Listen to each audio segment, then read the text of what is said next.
Hello friends and welcome back to my channel K Rama tales. अब हमारी legend of the blue sea series के ख़त्म होने के बाद मैं अभी आपके लिए एक छोटी सी वेब सीरीज लेके आई हूँ जिसका नाम है द स्वीट ब्लड। जी हाँ, अभी नाम से और टाइटल से आपको एक हिंट तो मिल ही गया होगा कि ये एक वैम्पायर लव स्टोरी होने वाली है। तो कहानी स्टार्ट करने से पहले आपको मैं एक बेसिक इंट्रोडक्शन दे देती हूँ। इसकी IMDb रेटिंग है 6.8, माई ड्रामा लिस्ट रेटिंग है 6.9 और 89% गूगल यूजर्स ने इसे लाइक किया है। एपिसोड है 10-15 मिनट के आसपास के हैं। तो मैं आपको ये बता दूं कि ये एक टिपिकल वैम्पायर स्टोरी नहीं होने वाली है जिसमें एक हीरोइन के पीछे वैम्पायर और वेयरवुल्फ दोनों दीवाने होते हैं, हॉलीवुड की मूवी ट्विलाइट की तरह। ये कहानी थोड़ी अलग होने वाली है। इस कहानी में जो वैम्पायर है उसका नाम है सन योन सो, जो 118 साल की है। जी हाँ, वो एक्चुअली एक हाफ वैम्पायर है जिसकी माँ ह्यूमन और पिता वैम्पायर है, लेकिन वो ऐसी लाइफ नहीं चाहती। उसे साधारण लाइफ पसंद है, इसलिए वो स्कूल अटेंड कर रही है और उसका बस एक ही गोल है कि उसे ठीक से ग्रेजुएट होना है। कहानी की शुरुआत में हम देखते हैं उसकी क्लास का एक लड़का जिसका नाम सोंग मोरू है, वो उसे चाहता है। इनफैक्ट उसे एक सपना आता है जिसमें वो दोनों किस कर रहे होते हैं, लेकिन तभी स्कूल बेल बजती है और उसका मीठा सा सपना टूट जाता है। फिर वो सोचता है, जब से ये लड़की मेरी क्लास में आई है मुझे अजीब अजीब से सपने आ रहे हैं। फिर हम देखते हैं सब स्टूडेंट्स घर जाने लगते हैं। तब सन मोरू भी अपनी साइकिल से घर जा रहा होता है। तब फिर से उसे योनसो दिखती है। तभी एक बड़ी सी गाड़ी उसके सामने आके खड़ी होती है और उसे अंदर बिठाया जा रहा होता है। उसे लगता है उसका किडनैप हो रहा है, इसलिए वो उस गाड़ी का पीछा करने लगता है। लेकिन हम देखते हैं कि उस गाड़ी में उसके पिता होते हैं, वो उसे कहीं ले जा रहे होते हैं। तब वो उन्हें कहती है, आपको अपना वादा याद है ना, मैं ये काम बस अपनी ग्रेजुएशन तक ही करूंगी, उसके बाद मुझे कोई लेना देना नहीं है आपके बिजनेस से, और आइंदा मेरे स्कूल मत आइए। मुझे अपनी स्कूल लाइफ में कोई प्रॉब्लम्स नहीं चाहिए आपकी वजह से, मुझे ठीक से ग्रेजुएट होना है। तब उसके पिता कहते हैं, मैं तो हैरान हूँ कि तुम 1 साल हो गया और अभी तक उस स्कूल में टिकी हो।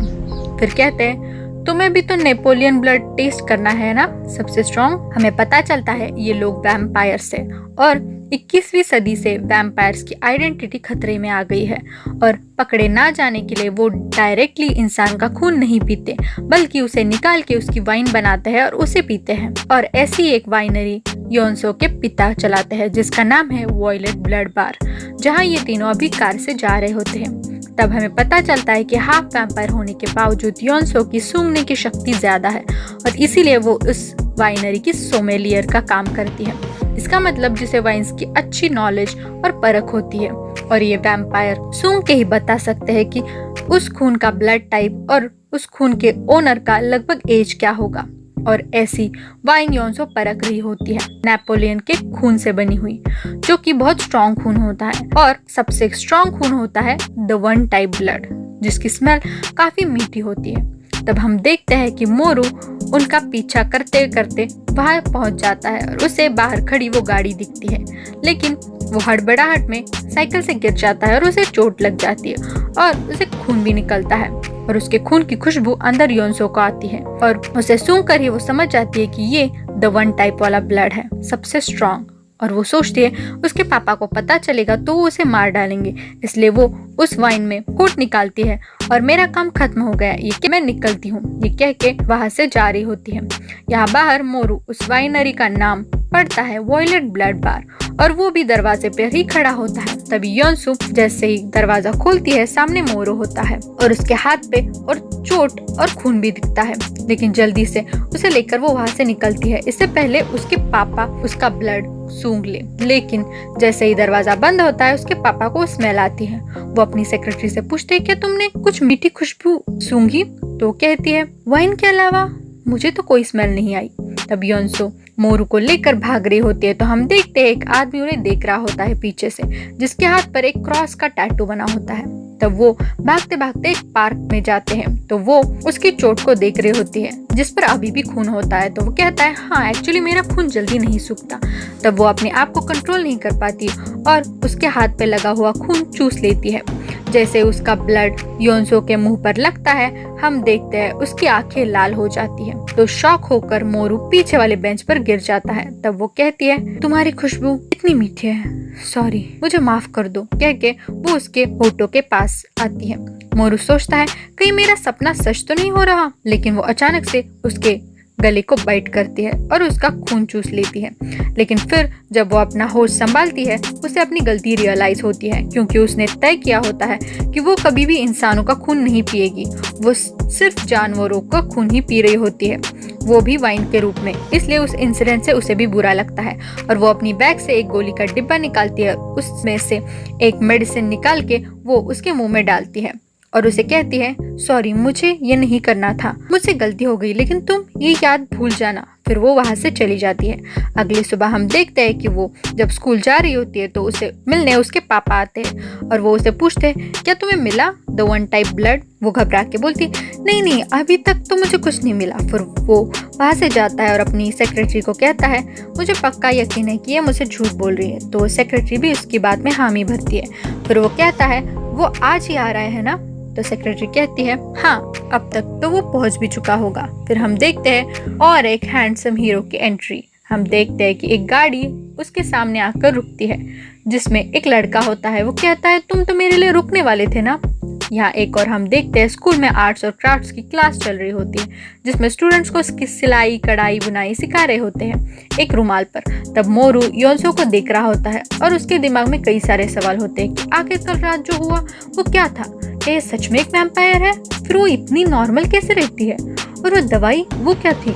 क्या वो वैम्पायर है इसलिए इतनी फास्ट दौड़ पाई? तो क्या ये काफी ओल्ड है? लेकिन ये कितनी सुंदर और गोरी है, इसकी एज ज्यादा नहीं लगती। तभी वो अचानक से पीछे मुड़ के देखती है तो वो पैनिक हो जाता है और वो सुई जिससे वो लोग सिलाई कढ़ाई कर रहे होते हैं वो उसके हाथ में चुभती है और ऑफ कोर्स थोड़ा खून भी आता है। तब टीचर्स आके कहते हैं, तुमने 10 की 10 उंगलियों में चुभे ना, इसलिए वो पहन कर रखा है, फिर भी तुम्हें लगा, ध्यान नहीं था तुम्हारा। तो उसका फ्रेंड कहता है, सर एक्चुअली उसका खून जल्दी नहीं सूखता, इसलिए वो प्रोटेक्शन के लिए अपने हाथों में वो थिम्बल्स पहनता है। तो टीचर उसे फर्स्ट एड लगाने के लिए नर्स के ऑफिस में जाने को कहते हैं, लेकिन तब तक योंसो अपनी सांस रोक कर बैठी होती है, इसलिए वो जैसे ही क्लासरूम से बाहर जाता है वो चैन की सांस लेती है। यहाँ हम देखते हैं कि वो दूसरा हीरो जिसकी अभी एंट्री हुई है, उसे वो लड़का कहता है, कहाँ चलना है, किसी होटल या तुम्हारे घर? तो वो कहता है, इतना टाइम किसके पास है वेट करने के लिए, यही करते हैं। तब वो दूसरा लड़का कहता है, तुम तो काफी तेज हो यार, बिल्कुल मेरे स्टाइल के। तो वो हैंडसम हीरो उसके जैसे ही करीब जाता है, उसकी आंखें लाल हो जाती है और दांत निकल आते हैं और वो उसके गले को काट के उसका खून चूस लेता है। जी हाँ, आपने सही गेस किया था कि ये भी एक वैम्पायर है। फिर लंच ब्रेक होता है और तब वहाँ पे खाने के लिए बहुत ही लंबी कतार लगी होती है और वहाँ उसके साथ योंसो के साथ उसकी फ्रेंड सूजोंग भी होती है। वो कहती है, ये रुमाल मैं जल्दी से अच्छे से बनाकर उस स्नैक शॉप के ओनर को देने वाली हूँ। फिर वो उसे उसका इंस्टा प्रोफाइल दिखा के कहती है, कितना हैंडसम है ना? तभी मोरू भी योंसो के पीछे खड़ा होता है तो उसे कहती है, तुम सच बता, तुमने वो मेडिसिन ली नहीं है ना? लंच खत्म होने के बाद मुझे स्कूल के बाहर मिलना। तब सूजुंग उससे कहती है, ये मोरू भी कितना अजीब है ना, पेपर का कट ना हो, उससे खून ना बहे, इसलिए वो पढ़ते वक्त भी हाथों में वो थिम्बल्स पहन के रखता है। फिर लंच के बाद हम देखते हैं कि योंसो उसका वेट कर रही होती है स्कूल के बाहर। तभी मोरू वॉशरूम में होता है। वो सोच रहा होता है कि क्यों बुलाया होगा उसने मुझे, फिर से कल के बारे में कुछ बात करनी है या कहीं फिर से वो मेरे साथ? नहीं। तभी योंसो का उसे कॉल आता है और कहती है, कहाँ हो तुम, जल्दी से आओ। फिर वो जैसे ही फोन रखती है उसे वो दूसरा हैंडसम वैम्पायर दिखता है। वो स्कूल की ओर ही आ रहा होता है तो वो सोचती है, ये यहाँ क्यों आ रहा है, कहीं ये? फिर वो मोरू को फोन ट्राई करती है, तब उसका फोन नहीं लगता। फिर वो देखती है कि वैम्पायर वहाँ नहीं है तो वो भी स्कूल के अंदर भागती है। यहाँ हम देखते हैं कि वो हैंडसम वैम्पायर उसी वॉशरूम में आता है जहाँ पे मोरू होता है। तो उसे उसके खून की खुशबू आती है तो वो उसके करीब जाता है और क्या सोचता है, कहीं ये मीठी खुशबू यहाँ से तो नहीं आ रही। फिर जब मोरू टर्न करता है तो क्योंकि वो हैंडसम हीरो काफी क्लोज खड़ा होता है, वो अचानक से घबरा जाता है और उसका बैलेंस जाता है और वो गिरने वाला होता है। तो यानी वो जो वैम्पायर है वो उससे बचा लेता है और वो उससे कहता है, कौन हो तुम? तब मोरू कहता है, सेकेंड ईयर स्टूडेंट हूँ मोरू, सन मोरू नाम है मेरा। तो वो कहता है तुम्हारी खुशबू काफी मीठी है। तो वो कहता है पागल हो गए हो, मैं एक लड़का हूँ। तो वो कहता है मुझे नहीं फर्क पड़ता लड़का हो या लड़की। तब मोरू कहता है क्या पागल हो गए हो। तब हम देखते हैं योनसो अचानक से उस मेंस वॉशरूम में आ जाती है और कहती है रुक जाओ, और मोरू को बचा लेते हैं। तब मोरू कहता है योनसो, और वो लड़का भी कहता है सन योनसो, बहुत दिनों के बाद मिलकर खुशी हुई। तब योनसो अंदर आके वॉशरूम का डोर बंद कर देती है। तब वो वैम्पायर कहता है तुम यहाँ क्या कर रही हो, वो भी मेंस वॉशरूम में, क्या मुझे मिस कर रही थी मेरी मंगेतर 50 साल पहले वाली। तब वो कहती है चिऊ तुम अब तक नहीं बदले है ना, आज भी अपनी घटिया हरकतों से बाज नहीं आओगे। मैं इसे मेडिसिन दे के इसकी मेमोरी इरेज करने वाली हूँ। तभी वहाँ पे बाहर से कुछ लड़के आ रहे होते हैं वॉशरूम में। तो वो दरवाजा लॉक होने के कारण वो बाहर से आवाज दे रहे होते हैं, नॉक कर रहे होते हैं। तब चिऊ बाहर जाता है और कहता है शायद ये वॉशरूम खराब हो गया है, आपको ऊपर वाला यूज करना चाहिए। कहता है अभी स्कूल की बेल हो जाएगी, जल्दी जाओ वरना लेट हो जाओगे। तब वो बाहर जाता है। तब इस अपॉर्चुनिटी का फायदा उठा के मोरू और योनसो भी वॉशरूम से बाहर आ जाते हैं। तभी योनसो की फ्रेंड सुजंग वहाँ आती है और कहती है चलो क्या कर रहे हो यहाँ पे, तुम हमें स्नैक शॉप ओनर के पास भी तो जाना है। वो जब वहाँ पे जाते हैं तो वहाँ पे लंबी लाइन खड़ी होती है, सारी लड़कियाँ उस स्नैक शॉप ओनर के गुड लुकिंग चेहरे पे मर रही होती है, उस पर उसके साथ फ्लर्ट करने के लिए वहाँ पे आई होती है। तब वो दोनों बाहर से देख रही होती है। तभी वो शॉप का ओनर भी उन्हें देख के मुस्कुराता है। योनसो की फ्रेंड सुजंग कहती है देखा ना तुमने, वो मुझे देख के मुस्कुराया। तभी पीछे से चिऊ आता है और योनसो को कहता है मुझे तुमसे कुछ बात करनी है, जरा मेरे साथ आओगी। तब वो सुजंग उसे देखती है तो सामने हैंडसम शॉप ओनर होता है और अभी ये गुड लुकिंग सा लड़का। इतने सारे सुंदर लड़के एक साथ, मैं कहीं कोई वेब ड्रामा तो नहीं देख रही। फिर योनसो और चिऊ एक ऑडिटोरियम हॉल में जाते हैं। तो योनसो पूछते तुम यहाँ क्या कर रहे हो, आए क्यों हो तुम यहाँ पे। तो वो कहता है तुम्हारे लिए तो बिल्कुल नहीं आया हूँ, हाँ मैं तुम्हें मिस तो कर रहा हूँ लेकिन मैं यहाँ पे द वन टाइप का ब्लड ढूंढने आया हूँ। तब योनसो कहते हैं वो यहाँ पे नहीं है। तब चिऊ कहता है मुझे पता है वो यहीं पे है, मैं उसको सूंघ सकता हूँ, मुझे नहीं पता वो एग्जैक्टली कहाँ पे है, किसका है, लेकिन वो जरूर यही है। तब वो सोचते अच्छा हुआ इसको मोरू की सच्चाई पता नहीं है। तभी वो वहाँ पे देखते हैं कि वहाँ पे ब्लड डोनेशन कैंप आया होता है। तो वो कहते हैं ओके, लेकिन आज के बाद मुझसे मिलने की या बात करने की कोशिश मत करना, ओके। मुझे यहाँ बस ठीक से ग्रेजुएट होना है, इसलिए कोई मुश्किल मेरे लिए खड़ी मत करो। तो वो कहता है मुश्किल होगा लेकिन मैं ट्राई जरूर करूंगा। नेक्स्ट सीन में हम देखते हैं क्लास में फिर से मोरू योनसो को देख रहा होता है और सोच रहा होता है क्या सच में वो फियांसे है इसका। वैसे उस वाटर बॉटल में क्या है जिसे वो पीती है। तो वो सोचता है क्या होगा उस वाटर बॉटल में। तो उसका फ्रेंड उसे चिढ़ाता है इतना मत देखो यार, उसे घूर घूर के टीचर को पता चल जाएगा। फिर मोरू अपने फ्रेंड को पूछता है क्या तुम्हें वैम्पायर के बारे में पता है, तुमने वैम्पायर देखे हैं। वो कहता है हाँ, ट्विलाइट में नहीं देखे। तो वो कहता है अरे मूवी वाले नहीं, रियल में। देखो देखो अभी तुम टॉपिक बदल रहे हो, तुम उसे इतना लाइक करते हो। तब मोरू कहता है अगर किसी को वैम्पायर काट ले तो क्या होता है। तो उसका फ्रेंड बोलता है वो भी वैम्पायर बन जाते हैं। तो इससे मोरू बहुत शॉक होता है और कहता है क्या। तब हम देखते हैं एक और वो वैम्पायर चिऊ उस ब्लड डोनेशन कैंप में आता है और उस नर्स के साथ वो बात कर रहा होता है, फ्लर्ट कर रहा होता है। उसे कहता है आपको पता है हर ब्लड की खुशबू अलग होती है और आपकी खुशबू भी। वो कहता है आपकी खुशबू काफी रिफ्रेशिंग है, टाइप बी है ना। आपकी हीमोग्लोबिन लेवल से पता चलता है आप लेट 20s की है और आप स्मोक और ड्रिंक भी नहीं करती, इसलिए आपकी स्मेल काफी स्ट्रांग है। वो कहते हैं कि आप केमिस्ट्री टीचर है। फिर वो उसके करीब जाने ही वाला होता है, तभी वो शॉप का ओनर वहाँ पे आ जाता है और कहता है स्कूल ने ये स्नैक्स मुझे यहाँ पे ब्लड डोनेट करने वाले बच्चों के लिए भेजने के लिए कहा है। इससे वो चिऊ का मूड और प्लान दोनों बिगाड़ देता है। फिर वो दोनों बाहर आते हैं और वो दोनों लड़ाई करने लगते हैं। चिऊ कहता है तुम वही हो ना जिसने न्यूयॉर्क में मुझे गड्ढे में दफनाया था। तब वो शॉप ओनर कहता है हाँ, लेकिन मुझे लगता है तुम अब तक नहीं सुधरे। फिर वो दोनों के बीच में हाथापाई होती है। तो फिर शॉप ओनर कहता है वापस आकर अब तक यहाँ कितने लोगों का खून पी चुके हो। वो कहता है खून नहीं पी रहा था यार, मैं तो बस उसे किस कर रहा था। क्यों, क्या वेयरवुल्फ किसी से अट्रैक्ट नहीं होते। और वैसे ये वेटिकन हाउंड वेयरवुल्फ यहाँ कर क्या रहा है। जरूर the one type blood school में ही है। कंफर्म करने के लिए शुक्रिया मेरे दोस्त ह्युंजे। तब वो शॉप ओनर कहता है देखो ठीक से रहोगे तो मुझे कोई प्रॉब्लम नहीं है, बस यहाँ पंगे मत क्रिएट करो। तो चिऊ कहता है, अरे मैं वेयरवुल्फ से थोड़ी ही जीत सकता हूँ, मैं ध्यान रखूंगा। वैसे क्या तुम योनसो को जानते हो? वो पंगे करने वालों में से है नहीं, लेकिन फिर भी। तो वेयरवुल्फ ह्यूनजे कहता है, मुझे पता है, इसलिए उससे दूर रहो। तो चिऊ कहता है, वो मेरी मंगेतर है, मैं बस उसकी सेफ्टी के लिए पूछ रहा था।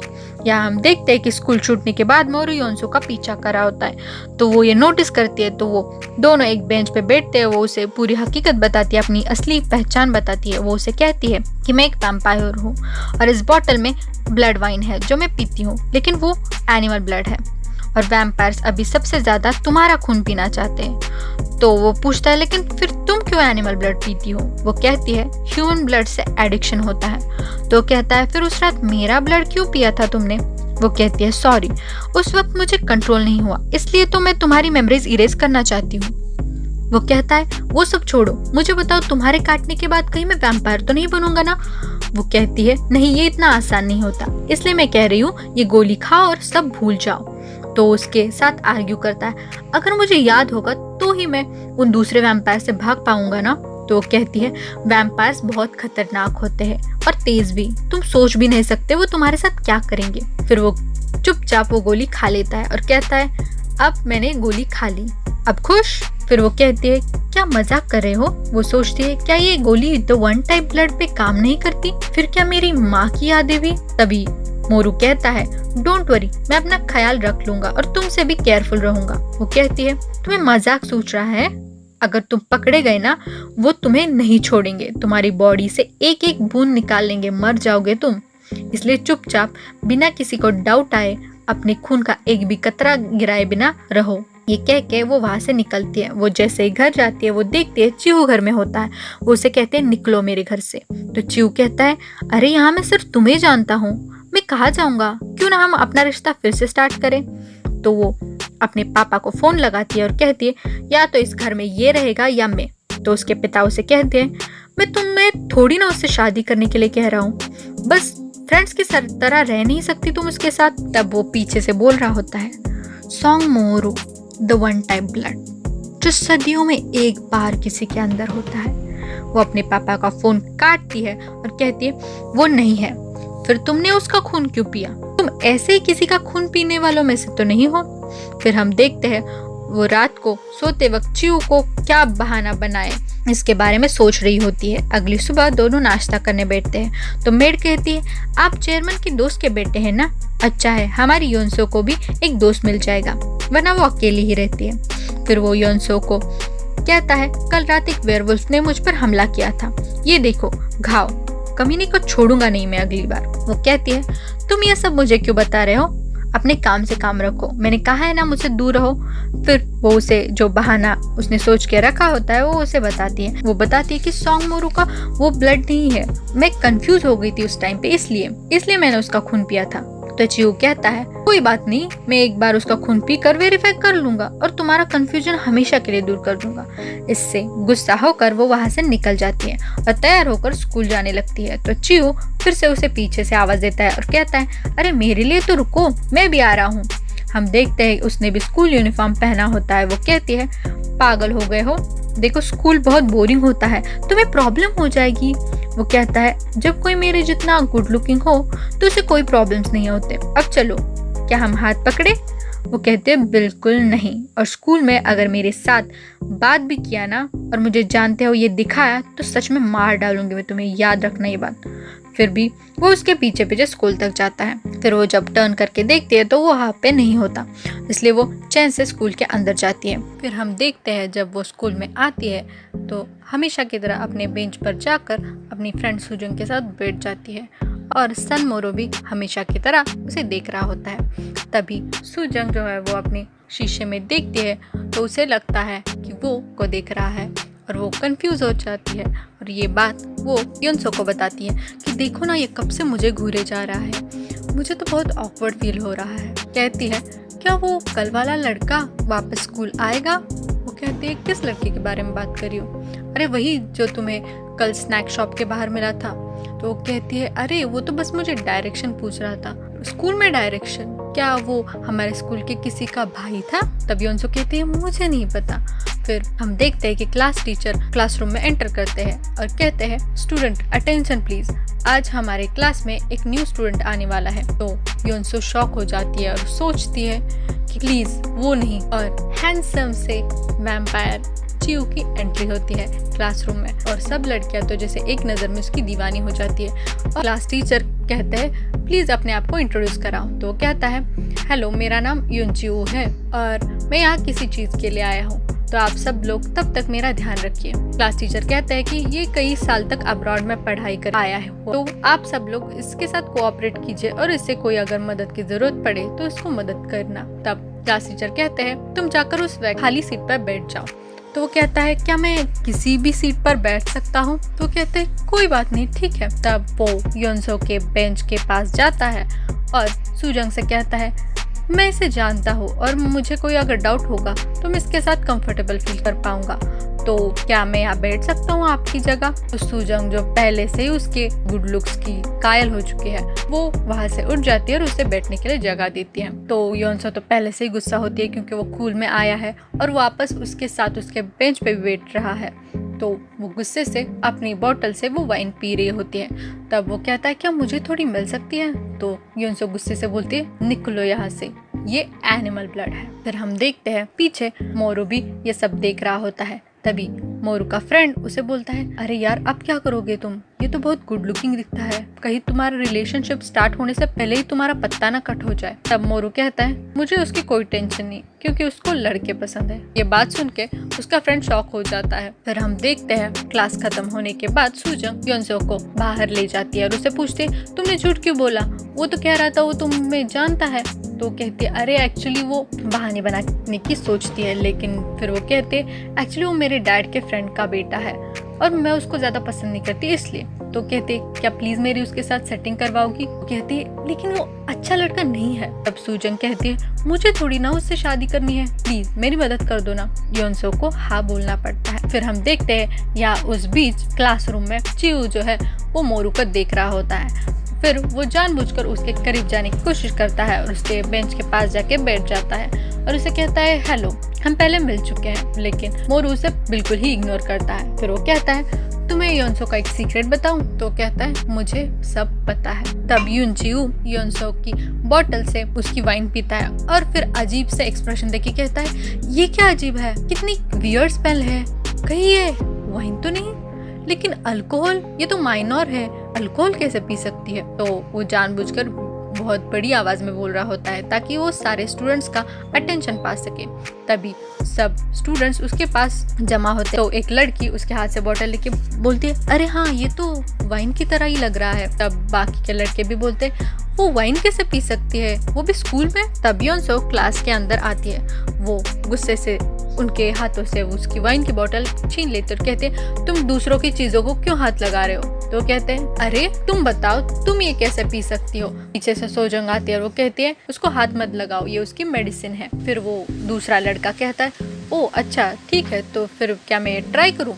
और वो उसे पीने की कोशिश कर रहा होता है। तब योनसो उसे रोकने की कोशिश करते हैं और उसी छीना झपटी में वो जब हाथ ऊपर करता है तब मोरू उसके हाथ से वो बोतल छीन लेता है और वो खुद पी जाता है। फिर वो अजीब तरह का मुंह बना के कहता है अरे कितना कड़वा है, सच में ये हर्बल मेडिसिन है। फिर सब लोग शांत हो जाते हैं और उनका सस्पिशन दूर हो जाता है। तब युनचू कहता है तुम ठीक हो, ये बस एनिमल ब्लड है, रियल ब्लड नहीं। तब मोरू उसे गुस्से से देखता और कहता है मुझे पता है, लेकिन आइंदा से ऐसे हरकत मत करना। ये सबसे शॉक होकर योनसो क्लासरूम से बाहर निकल जाती है और वो अपसेट होती है। वो बोतल का जो खून होता है वो एक गटर में फेंक रही होती है। तभी मोरू वहाँ पे जाता है और उससे कहता है तुम ठीक तो हो, आगे से ध्यान रखना। तो कहती है तुमने ये क्यों पिया? तब मोरू कहता है मुझे लगा तुम्हें मदद की जरूरत थी। वो कहते हैं तुम अपना ध्यान रखो, अगर उस लड़के ने तुम्हें कभी पकड़ लिया ना तो तुम्हें छोड़ेगा नहीं। फिर मोरू योनसो को कहता है कि कल हमारे स्कूल में जो ब्लड डोनेशन होने वाला है, कहीं मैं पकड़ा गया तो उसे अगर मेरे ब्लड टाइप के बारे में पता चला तो क्या वो मुझे मार देगा? तो कहती है ऐसा बिल्कुल नहीं होगा, मैं हूं ना, मैं कुछ ट्राई करती हूँ। फिर वो कहता है लेकिन अगर गलती से भी मैं पकड़ा गया तो क्या तुम उसकी जगह मेरा खून पी सकती हो? उसका मेरा खून पीने से अच्छा है तुम मुझे बाइट करो। वो कहती है मैं वो टाइम आने नहीं दूंगी, डोंट वरी,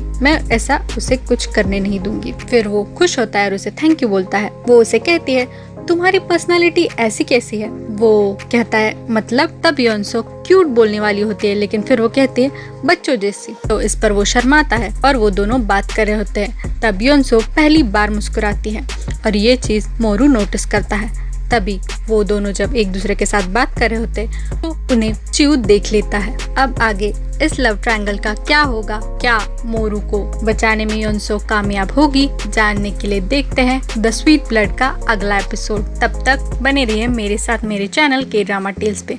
और ये जो मैंने छोटी सी वेब सीरीज स्टार्ट की है उसका पहला एपिसोड आपको कैसा लगा मुझे कमेंट के जरिए जरूर बताना। Stay safe, take care and thanks for watching.